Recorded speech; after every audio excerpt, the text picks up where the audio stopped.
अनवी गौतम जी, गुरुग्राम से। राधे राधे। राधे राधे महाराज जी। महाराज जी, हमको कैसे पता चलेगा कि भगवान जी को जो हमने प्रार्थना की है वो उन्होंने सुन ली है? जैसे हम भगवान से प्रार्थना कर रहे हैं और हमारा हृदय शीतल होता जा रहा है, एक आनंद की अनुभूति होती जा रही है, तो हमारी बात भगवान सुन रहे हैं। और वो बात वही सुनेंगे जो भाव भरी होगी।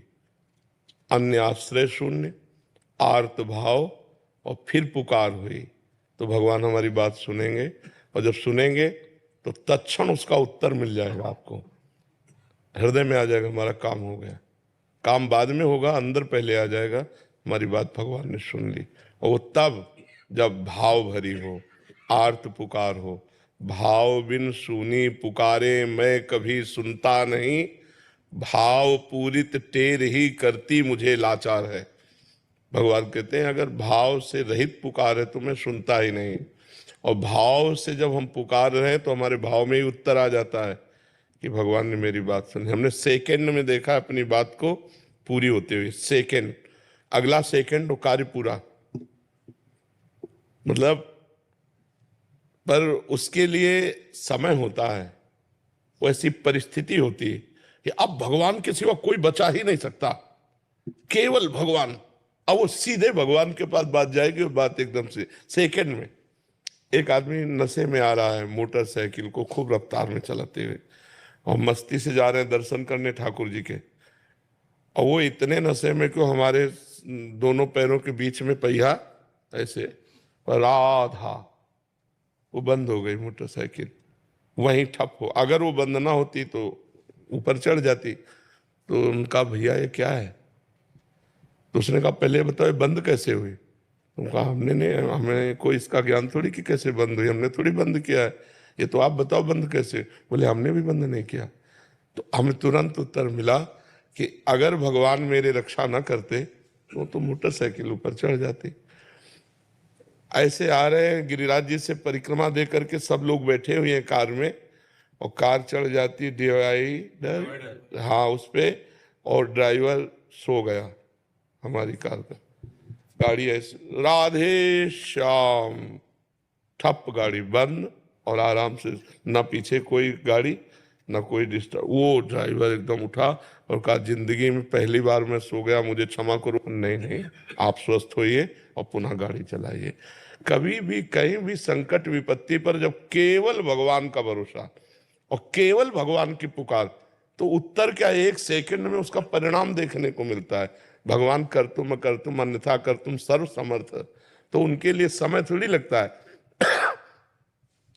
पर छल कपट भरी, स्वार्थ भरी पुकार भगवान, फिर अपने कर्म को भोगो, अवश्य में भोक्तव्यम कृतम कर्म शुभाशुभम। और यदि भगवान से आर्त भाव से पुकारा तो गलती आपकी है, फिर भी आपको बचा लेंगे, गलती होने पर भी बचा लेंगे, पर छल कपट नहीं होना चाहिए। उस समय आर्त भाव होना चाहिए, प्रभु हमसे गलती हो गई, अब आप ही बचा सकते हो। तो आप देखोगे कोई न कोई कार्य। हमने तो मतलब कई बार बताया है कि हम ट्रेन में हमको बैठा दिया, ज़्यादा हम पढ़े लिखे नहीं, अंग्रेजी ज़्यादा हमें आती नहीं, कक्षा 9 तक पढ़े, तो 6 से ABCD शुरू होती थी गाँव में, 6 से ABCD शुरू होती थी। तो अंग्रेजी गांव के स्कूलों में ज़्यादा तो हमें, तो उन्होंने कार्ड जैसा दे दिया तो डाल लिया। अब जब बैठे थे उसमें AC था बढ़िया वाला, और था जनरल का, और 3 स्टेशन का टिकट था, उसी ने बताया TT ने, और हम बनारस जा रहे हैं। उसने कहा कि टिकट, तो हम दिखा, तो बोले पहली बात तो आप बैठे कहाँ हो? तो हम कहा ट्रेन में। बोले नहीं, ये जो है वो मतलब अलग कोच होता है, उसकी अलग AC कोच। हाँ AC। तो हम कहा हमें पता नहीं, हमको जिसने बैठा दिया तो हम यहाँ बैठ गए। तो टिकट दिखाया, तो उनका ये तो 3 स्टेशन की और जनरल की है। वो तो कब स्टेशन निकल गए, तो वो मतलब सभ्यता से बात नहीं कर रहे थे। उस समय हमारी अवस्था हो सकता है कि 23-24 वर्ष की रही हो, तो जवान शरीर ऐसे, तो उन्होंने बड़े कटु वचनों से वो हमारा अपमान करना ही चाहते थे कि इतने में एक आदमी ऊपर से नहीं उतरा, अंग्रेजी से उससे बात की, और पैसा दिए और कागज वाली टिकट हमको दी, और कहा आप आराम से बैठ। कौन है? देखने को लग रहा है कि आदमी है, लेकिन वो भगवान है।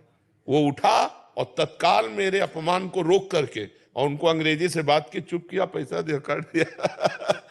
वो पल पल में सुनता है, पल पल में देखता है, पल पल में संभालता है, पर उसके सिवा कोई होना नहीं चाहिए, बस ये शर्त है। अगर कोई और भरोसा होता तो फिर वो बात नहीं होती। केवल भगवान भरोसे है। तो हर एक जगह नहीं, हजारों जगह हमने देखा है कि भगवान ने हर व्यवस्था, हर बात संभाली है। तो जब हमारी पुकार अन्य आश्रय रहित हो, केवल भगवान से हो, हम केवल भगवान को अपना मानते हैं, तो पुकार चली जाएगी, हृदय शीतल हो जाएगा, तुरंत उत्तर समझ में आ जाएगा। तो पुकार चली जाएगी, हृदय शीतल हो जाएगा, तुरंत उत्तर समझ में आ जाएगा। कुसुम जी अंबाला से। राधे राधे महाराज जी। राधे राधे महाराज जी। महाराज जी, सतोगुण, रजोगुण और तमोगुण किन कारणों से अपना प्रभाव डालते हैं? क्या ये हमारे द्वारा किए गए कर्मों के कारण अपना नहीं प्रभाव नहीं नहीं, इनका प्रभाव ही है। जैसे गर्मी है, सर्दी है, बरसात है, ये सब पर अपना प्रभाव डालती है ना। इसका कोई कर्मों से लेना देना नहीं। साधु हो, दुरा असाधु हो, बच्चा हो, बूढ़ा हो, मनुष्य हो, पशु हो, पक्षी। सर्दी है तो सब पर है, गर्मी है तो सब पर। ऐसे त्रिगुण माया है, सतोगुण, रजोगुण, तमोगुण, इनका चक्कर चलता रहता है, पूरे सबके हृदय में चलता रहता है। अब भजन के द्वारा इनको मिटाया जाता है। जैसे कोट्स, पैंट, टोप लगाकर हम सर्दी से बचते हैं, ऐसे 3 गुणों से बचना है तो भजन करना पड़ेगा।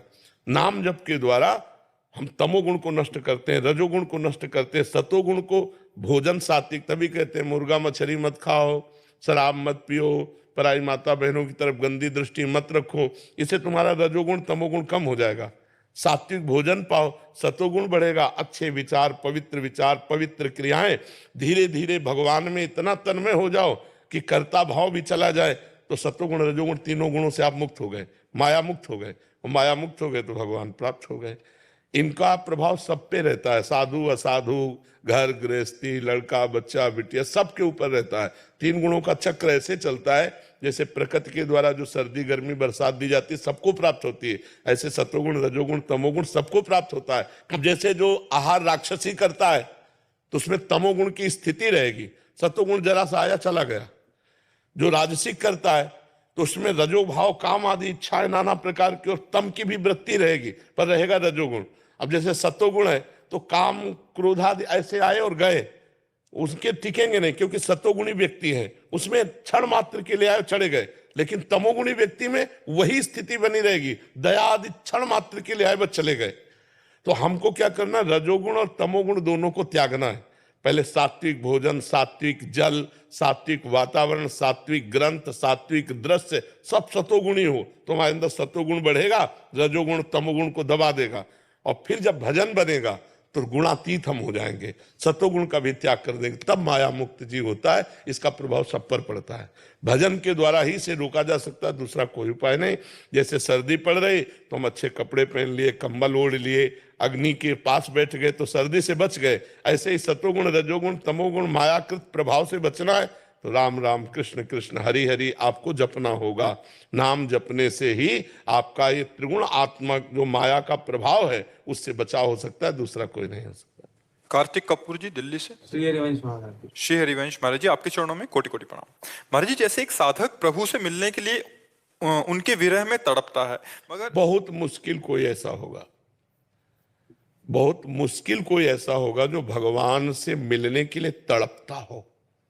ये सब मतलब ऐसा समझो करोड़ों भक्तों में कोई एक होगा। भजन कर लेना, खा पी के सब वो बैलेंस बना के चल, भगवान के लिए तड़पना, मतलब इस बात पर जरा आइए, जैसे भूख से कोई तड़प रहा है, प्यास से कोई तड़प रहा है, ऐसे वो भगवान के लिए तड़प रहा है। ये तो करोड़ों भक्तों में, करोड़ों संसारी पुरुषों में नहीं, करोड़ों भक्तों में कोई एक ऐसा होगा जो तड़प रहा हो हृदय से। थोड़ी देर रो के आंसू दिखा देना वो बात अलग है। मान लो हम रो रहे हैं, चर्चा भगवान की चल रही और चिंतन कोई और चल रहा है, अंदर से चिंतन चल रहा है किसी दुखद घटना का सांसारिक, और उसके प्रभाव से हम रो रहे हैं और सामने दिखाई दे रहा है कि कितना बड़ा भगत है, भगवान की चर्चा में रो रहा है। ऐसा नहीं है। भगवान के लिए तड़प करके जो रो रहा है, सतरति सतरति सा लोकांतार्यति, वो स्वयं तर जाता है, स्वयं तर जाता है, लोगों को तार देता है। तो ऐसा भक्त कोई बिरला ही होता है। तो क्या प्रश्न है? महाराज जी कह रहे हैं कि काफी बार महाराज जी आपको देखा कि कोई पद चल रहा है या नाम चल रहा है या श्री जी के विषय में सुनते ही आप श्री के नेत्रों से अश्रु प्रवाह होने लगता है। महाराज जी ये एक प्रेम का कैसा स्वरूप है? खास बात नहीं, आंसू तो बहुत ही लोग डालते रहते हैं। अब हमारे प्रभु की चर्चा हुई, मेरे प्रभु हैं उनके लिए, तो वो खास बात अंदर की होती है, बाहरी नहीं। खास बात जैसे कोई दिल को मसला करे, शायद इसको ही इश्क कहते हो। इश्क माने प्यार, उर्दू में उसे इश्क कहते हैं, हिंदी में उसे प्रेम कहते हैं। तो शायद जैसे हमारे दिल को कोई मसला करे हर समय, हे प्रभु कब मिलोगे, हा नाथ, क्योंकि अब आपके सिवा कोई है नहीं, पूरा जीवन हो गया आपके लिए, जीवन की शाम होने जा रही, अब भी नहीं मिलोगे, कैसे मिलोगे, कब मिलोगे। अब वो विकल हो गया, अब रोना आ गया, अब अंदर ही अंदर तड़प रहा, गंभीर शांत है, अंदर अंदर तड़प रहा। अब वो जो अंदर कुछ होता है उसे प्रेम कहते हैं। बाहर रोना या हा कृष्ण कह के चिल्ला देना, वो 1 मिनट के लिए हम बनावटी भी कर सकते हैं, लेकिन अंदर बनावटी नहीं होता, अंदर असली बात होती है। तो शायद इसको ही इश्क कहते हो, जैसे कोई दिल को मसला करे। जो मैं ऐसा जानती प्रीति के दुख होए, नगर ढिंडोरा पीटती यदि प्रीति न करियो कोई। मीरा जी कह रहे, अगर मैं ऐसा जानती कि प्रीति करने से ऐसा दुख होता है, मैं पूरे नगर को बोल देती प्रेम मत करना कृष्ण से, क्योंकि वो पीड़ा सहन करना मुश्किल होता है। दरस बिन दुख न लागे नैन, जब से तुम बिछुरे प्यारे कबहु न पायो चैन, दरस बिन दुखन हा कृष्ण हा पतित पाव। वो अंदर का विषय, बाहर से मौन बैठा है, अंदर से प्रेम का कोई बाहरी लक्षण नहीं है। ये जैसे कंप आ जाना, रो देना, ये तो किसी और कारणों से भी हो सकता है। वो अंदर का विषय, अनुभव स्वरूपम सूक्ष्मतरम प्रतिक्षण वर्धमानम कामना रहितम। जो प्रेम का स्वरूप है, कोई कामना नहीं, सूक्ष्म से सूक्ष्म, केवल अनुभव में आने वाला, और प्रतिक्षण बढ़ता रहता है प्रेम। ये भगवान की कृपा से मिलता है किसी भाग्यवान को। महाराज जी अभी जैसे शरीर की अवस्था 18 वर्ष है, तो माता पिता के आश्रित है, तो इसमें सबका आश्रय छोड़ के प्रभु का आश्रय सिर्फ कैसे? अंदर से माँ में प्रभु, पिता में प्रभु, छोड़ना थोड़ी उसी में और मानना है। मेरे भगवान मेरे माँ है, मेरे पिता है, इनके चरणों के प्रताप से मैं भगवान को देख पा रहा हूँ। मेरी माँ है भगवान, मेरा पिता है भगवान, कहीं भागने की जरूरत थोड़ी। मंदिर में हम काष्ठ मूर्ति या पाषाण मूर्ति या अष्टधातु मूर्ति में भगवान की भावना कर सकते हैं? नहीं। मंदिर काहे का बना होता है? सीमेंट का, पत्थर का नहीं बना होता। तो ये 5 भौतिक मंदिर है, कितना बढ़िया मंदिर है। और इस मंदिर के गर्भगृह में, हृदय में भगवान वास करते, सबके हृदय अछत विकारी। अगर हम अपनी माँ में भगवान को देख पावे, अपने पिता में भगवान को देख पावे, और बूढ़े माता पिता की सेवा कर पावे, तो मुझे लगता है इससे बड़ा मंदिर में जाकर सेवा करने की जरूरत नहीं पड़ेगी, वही भगवान मिल जाएंगे। अपने माता पिता को छोड़ दे और वो बूढ़े हैं, अब उनकी सेवा नहीं हो पा रही, और मंदिर में जाके दूध चढ़ाओ, तो तुम्हारा कल्याण नहीं होने वाला, कल्याण नहीं होने वाला। समझ रहे ना? कुछ छोड़ना नहीं है, भगवान जो हैं उनको पहचान लेना है, उन्हीं का आश्रय लेना है। माँ में भगवान है, पिता में भगवान नहीं। जब भगवान चले जाते हैं तो देखो, माता पिता के शरीर को जला दिया जाता है कि नहीं, या किसी के शरीर को जला दिया जाता है। आदर तो हम भगवान का ही करते हैं, अंदर से भगवान चले गए तो फिर हम शरीरों का आदर नहीं करते। कोई भी हो, कितनी देर लगाए रहोगे छाती से? आखिरकार ये कहना ही पड़ेगा पैसा दे के कि जला दो भाई इस शरीर को। क्यों? क्योंकि वो चले गए, और वो जो थे वो भगवान थे, सब में भगवान बैठा हुआ है।